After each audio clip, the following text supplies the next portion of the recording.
જય શ્રી કૃષ્ણ. દ્વિતીય પાટોત્સવ ડોલોત્સવના બીજા દિવસે ઉજવાય છે. પ્રભુએ 40 દિવસ સ્વામી સેવકનો ભાવ ભૂલી આપણને ખૂબ આનંદ કરાવ્યો છે.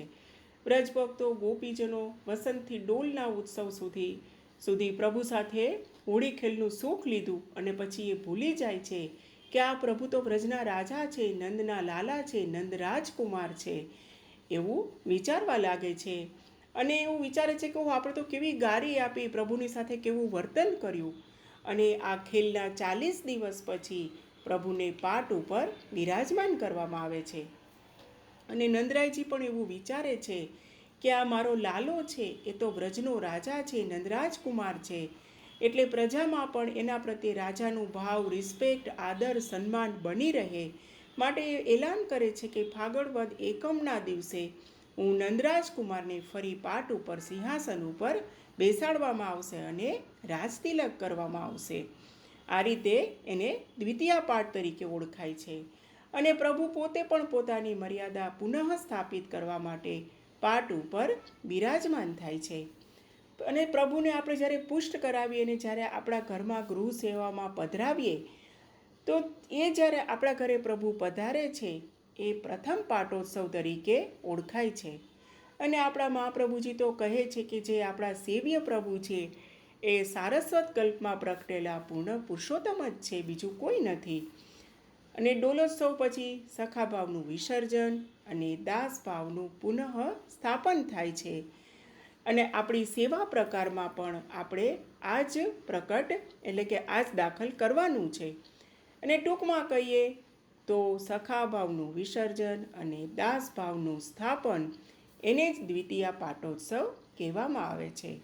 હવે વ્રજભક્તોને પણ વિરહ થાય છે કે પ્રભુ અમને આવું સુખ ક્યારે આપશે. તો ભક્તોએ વનમાં ફૂલોના બંગલા, ફૂલ મંડળી વગેરે સિદ્ધ કર્યું છે અને પ્રભુને પધરાવ્યા છે. હોળી ખેલના દિવસો પછી પ્રભુ પણ ભક્તોના હૃદયરૂપી સિંહાસન ઉપર પાટે બિરાજે છે. અને આ બંગલા પણ ભક્તોના હૃદય કમળનું પ્રતીક છે. ફૂલ મંડળીમાં બિરાજી અને પ્રભુએ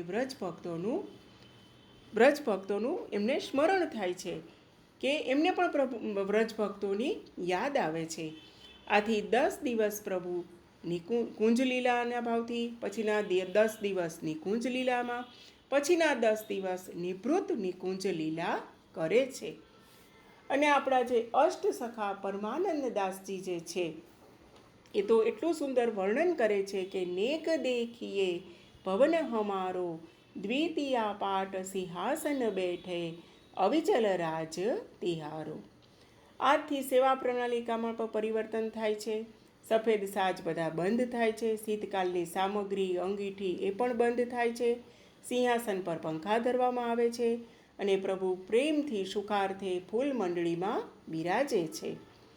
પહેલા 10 દિવસ યમુનાજીના ભાવથી, પછીના 10 દિવસ લલિતાજીના ભાવથી, એના પછીના 10 દિવસ ચંદ્રાવલીજીના ભાવથી અને પછીના 10 દિવસ નિવૃત્ત નિકુંજ એટલે કે સ્વામિનીજીના ભાવથી થાય છે. જય શ્રી કૃષ્ણ. શ્યામ સુંદર શ્રી યમને મહારાણી કી જય. જય શ્રી કૃષ્ણ. દ્વિતીય